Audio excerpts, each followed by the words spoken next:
Hey guys, welcome back. So for this one, we're continuing our talks on Philip K. Johnson's new Hulk series, which now brings us to a crazy Hulk Man-Thing reunion. So let's get into it. But first, if you're new to the channel, be sure to subscribe to catch the spills every week. And don't forget to hit that bell up top to get all notifications so we can squat up in the comments for the first hour.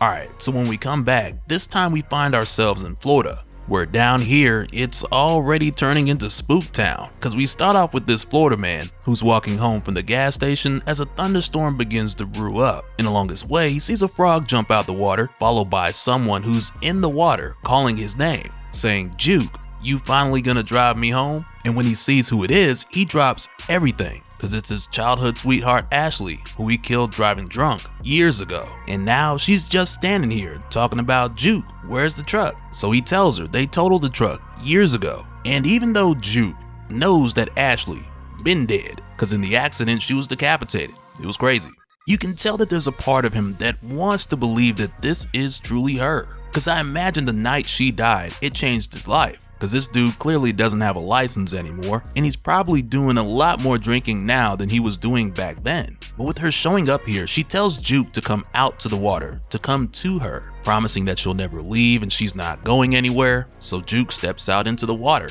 following after her, and before you know it, he's pulled under, as he is completely consumed by this creature. And after this, we jump forward 2 days later, where we find Banner and Charlie hitching a ride in the back of a stranger's pickup as they now make their arrival in Florida. And I imagine they hitched a few rides just to make their way down here, coming all the way from Kentucky. But as they arrive, Charlie's just like, this isn't how she imagined Florida to be, because she thought they were going to see sunshine and different beaches, and Bruce lets her know that there is some of that, but here in the wetlands, it's mostly marshes, mosquitoes, and hurricanes. But even though the gloomy weather is what's to be expected in the wetlands, both Charlie and Bruce agree that there is something off here aside from that. And as they make their way further in, Charlie tells Bruce that at one point, her and her friend Rusty were supposed to run away to Florida, which is a callback to what we were shown in issue 1, when we saw her sneaking outside past her drunk dad so she could finish working on the old Mustang she got from her grandmother, which Charlie finally got running after months, cause back then that was her ticket out of there. That was her plan to escape her abusive father. And like we saw, that plan went out the window when the Mustang slipped off the jack, woke up her dad, and he came outside drunk, causing Charlie to just panic and run off, which then led to him driving the car and totaling it, which crushed Charlie's dreams of using that car to get as far away from him as she could. So Bruce asked Charlie what plans did her and her friend have once they made it here. She tells him that she doesn't really know, cause she just wanted to get away from her dad and she hadn't really planned to pass that. And Bruce tells her that she could actually have a life here. She's already fixing cars at 16, so she shouldn't have a problem getting a job or getting into school. She could set up in a college town, save up some money, and build up whatever life she wants. But she just stops him right there, like, "Up, there it is, you're trying to get rid of me again." And she just goes on telling Banner that he's scared because Hulk likes her more than him, and how she thinks that Banner's afraid of her becoming strong like the Hulk one day. But it's not gonna work because she's not going anywhere. And right after this, they get dropped off at Magic Mart, where you can get a free plushie with 2 entrees. So they go in and have a seat, and as soon as they sit down, she's just like, "What are you looking at?" So Bruce tells her that he wonders if she's really pissed all the time, or if she's just putting on a show because she thinks that's what the Hulk will like. Because it seems like Charlie has this idea where she thinks since Bruce was caught in the gamma bomb, hanging around him long enough for prolonged exposure to the Hulk will give her powers, or maybe he'll give her a blood infusion. And not to say that neither of those would work, because they both have in the past, but he tells her it's a lot more complicated than that. And if it's up to him, she's not getting Hulk powers, ever.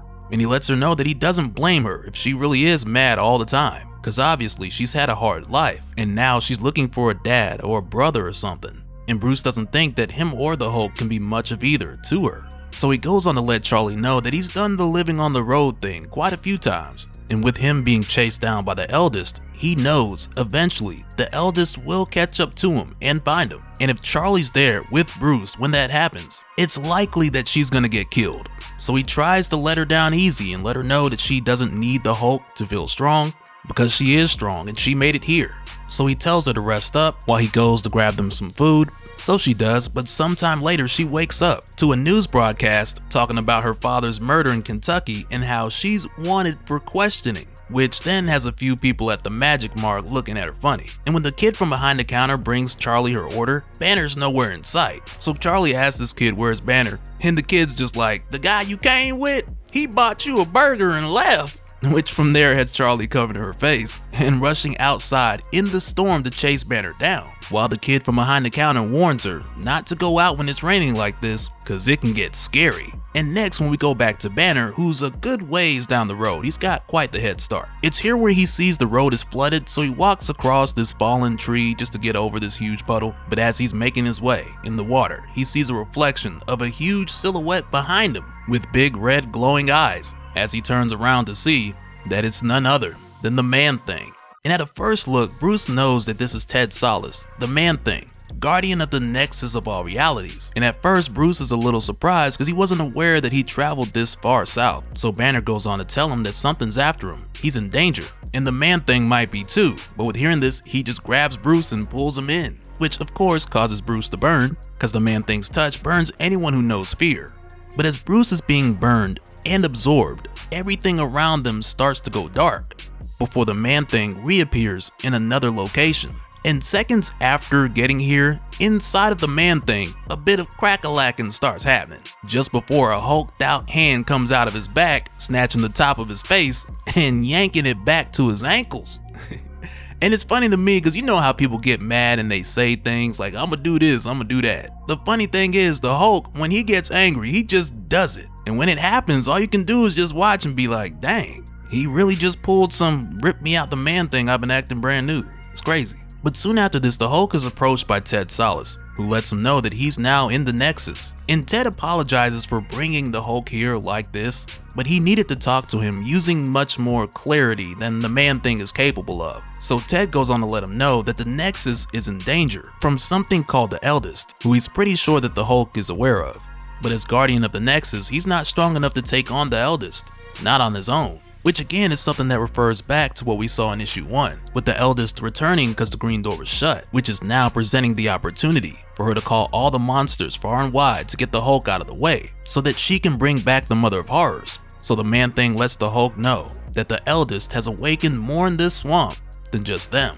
And from here, we leave the Nexus and head back over to Charlie, who's running away from Magic Mart as fast as she can. And at this point, she's just past the gas station that we'd seen earlier, which kinda gives you an idea of where this is going. Cause with her running and calling for Hulk, and eventually calling for Banner, she then hears this kid calling to her from the water, telling her that he's cold and he's sorry that he got her in trouble. And I imagine this kid Earl is someone we'll learn more about later. Perhaps it's her little brother she lost a long time ago, cause she's telling him he didn't do nothing wrong, it was Daddy. And when she tries to get him to come out of the water and come to her, he just tells her that the mud is too sticky and she's gotta go to him and pick him up. So at first, Charlie starts to go out there and get Earl, but quickly she comes to her senses, realizing that Earl is dead and whoever this is, it's not real. And as soon as she says this, little Earl starts talking crazy, telling her, "But you want him to be, don't you, Charney? You want all them to be real so badly. Lucky, lucky Charney, finding the one place I can be real, where we can be together again." As this huge creature rises up from the water, looking like this is Krakoa on drugs. Any questions? And it seems like this monster, which I believe is going by the title of the Swamp Witch, has just been luring people out with lies and collecting bodies. And it's kind of wild because some of these bodies is just sticking out of some peculiar places. Was that one dude in the middle gonna have somebody calling out like, "Richard? Was that you, Richard? Swinging around down there?" Alright, let me stop.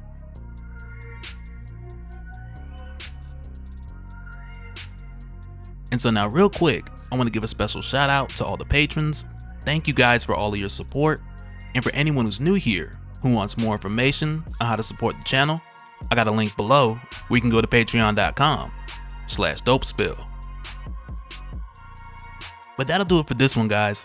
Let me know your thoughts down in the comments below, and we'll do it again on the next one. Alright, later.